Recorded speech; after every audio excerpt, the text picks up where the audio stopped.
Ain't nothing new but nothing under the sun. You think you're the first second-class citizen in a city of one? What's killing you ain't nothing less, 'cause it's you that it's killing. Come breathe that dying breath in my ear, 'cause I might just know the feeling. Oh, what this?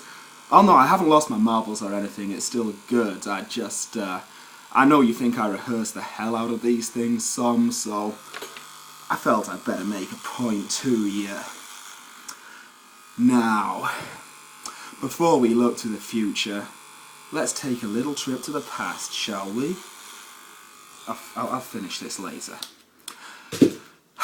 We'll take a trip to Original Sin at the Manchester Evening News Arena.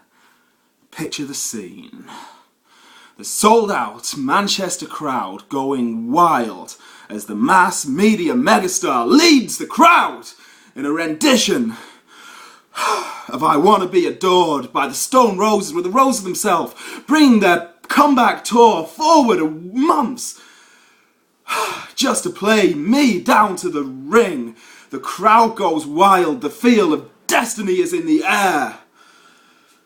They know, they feel it, they know, they believe that their man, their hero, the man who has been hated, but the man who for that night is a god in his hometown, is going to work out as the #1 contender to the Sin City Wrestling Global Championship.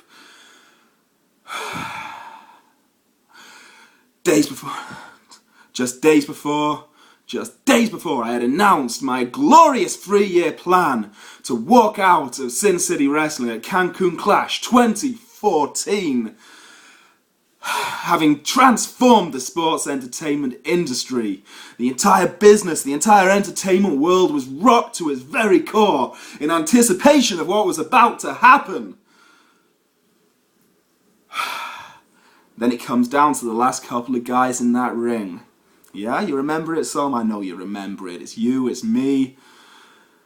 And down somewhere in the corner is Michael Thunder. Now, I could have stopped Michael Thunder getting out of that cage, so could you, Sam, but no. You're too busy kicking my damn face off, trying to keep your legacy going. That's cool, you know, that's what you do. But I don't think you appreciate what you did that day. See, that day, Sam, you stepped all over history. And ever since then, the weight of the responsibility on my shoulders, the weight of history bearing down upon me, it's been crushing. It's been crushing.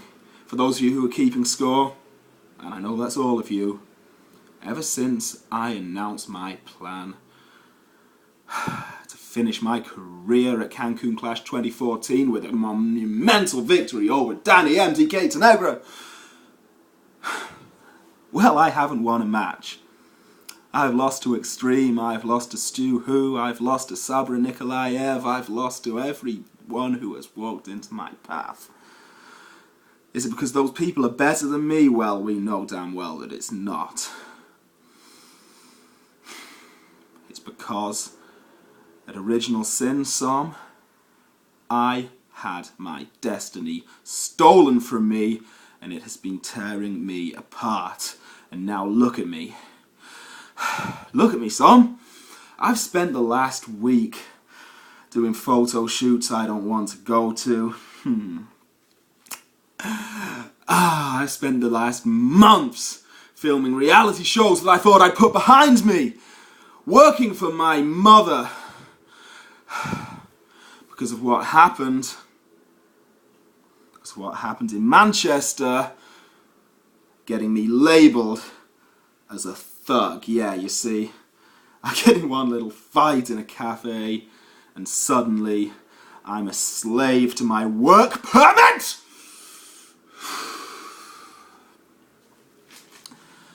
Yeah, it's a tricky situation. You see, in the sports entertainment world, I get I get grief because I'm labelled as a pretty boy and as a poser. In my everyday life, I get these problems because I'm labelled as a thug.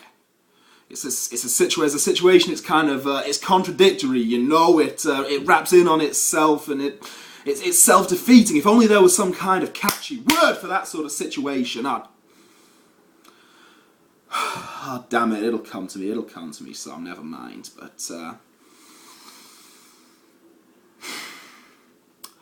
that brings us to the situation we're in now. You see, the situation I'm in now, and I've said it before, but it's never been more true than it is at the moment, is that with less than 2 years to run in my sports entertainment career, I can't be like you. I can't be like you or the other guys in the locker room who can lose some crucial match and fall apart and rebuild themselves, and 12 months later they come back and they defeat their rival and it's all good again. No, I can't be that. I can't do mediocrity. I can't do building up towards a big finish. Everything in my career has to be a bomb. It has to be monumental. It has to define me as the genre-defining mass media megastar that I am. So I've been asking around. How I can make that happen. And it turns out that how I can make that happen is by taking you out some, because, well, I don't understand it myself. But those guys in the locker room, those guys out in the cheap seats, those troglodytes who turn in, week out to see people get mutilated, well, it's no secret that those people see you, Insomnia, as the gold standard.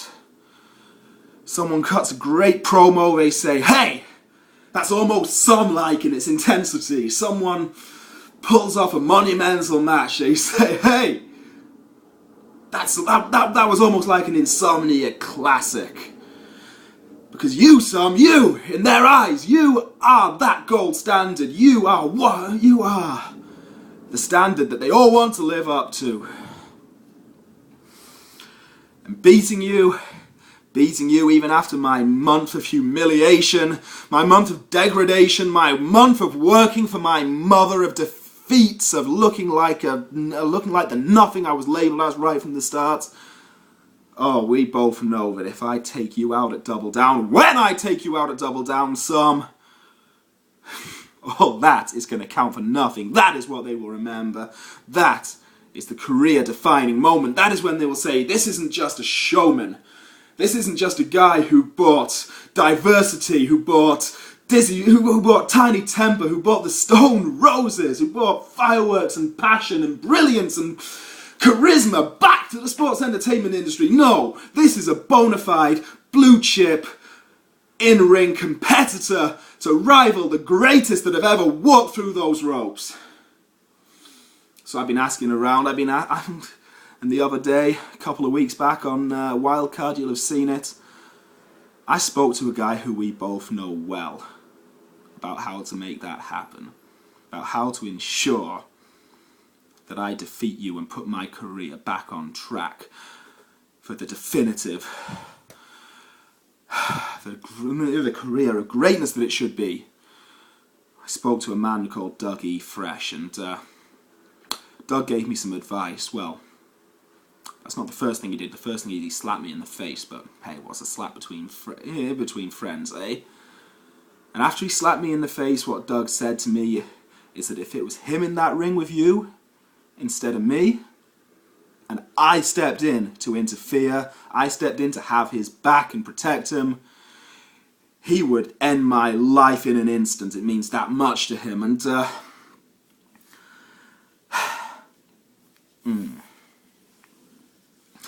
I thought long and hard about what he meant by that, and what Doug meant is that to take out an athlete, a competitor, a guy, an icon of your caliber, it needs to mean everything to you. It needs to be all-consuming. It needs to overwhelm your soul with desire. It It has to be so important that if anyone takes it away from you, you will take everything away from them. It has to consume you that much. Now, it was bad advice that Doug gave me. Yeah, it was bad advice. And it's following his own advice that got him beaten by you. You see, neither of us, we both know you're not a better wrestler, you're not a better sports entertainer. You may just be a better fighter, but that's irrelevant, than Doug. But you beat him nonetheless, and you beat him precisely because taking you out was the only thing in the world that mattered to Dougie Fresh on that day. Which puts me in a tricky situation because, through no fault of my own, this match has become crucial to me, to my career, and to my life now. I can try to break you down and say, hey, this isn't the myth I'm fighting, this isn't the monster Insomnia, this isn't the Yakuza-kicking demon who has destroyed so many careers, no. It's just some guy who likes to throw elbows and kick people in the head. It's just some one-dimensional, angry Muay Thai freak who thinks he's better than he is and is admired by a pathetic rabble who will still be worshipping him in 15 years when he's still doing the same thing as a broken down old freak, as a copy of, as another Michael Thunder. But I can't do that at the moment. I don't know why. I don't know why that is. Maybe Doug's got into my head. Maybe it's just the importance of the match. Maybe it's something else, I don't know. But the fact is, I can't just break it down like I did on Wildcard all that time back. I know you'll blame that one. I know you'll blame that one on Chris Darling, but we both know it. That's not what happened. But the fact is that something about this match, something about this makes this different. It makes it bigger. So what you're about to discover is the difference between me and Dougie Fresh. You see, Doug cared so much about beating you that it overcame him, it made him sloppy, it made him stupid. But when I care about something that much, when I know that it's crucial not only to me, but to the entire sports entertainment world, that I cement my place as one of the greatest competitors ever to step into this ring, I get the job done. So never mind about having to prove my greatness by beating me clean and fair. Never mind having to do it on my own without interference or without distractions. Never mind having to do it the honourable way. One way or another, at Double Down, I am going to prove why I deserve to walk away from the SCW in 2014 as the man who transformed the sports entertainment industry. I am going to prove why you are nothing but a Yakuza-kicking dinosaur who has nothing in his life but the adoration of a load of troglodytes in the locker room and in the cheap seats at the front.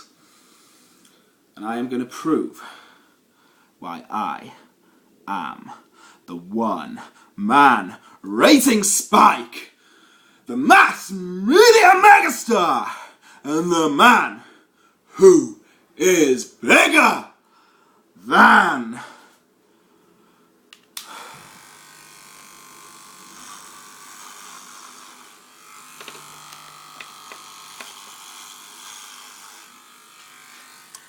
reality.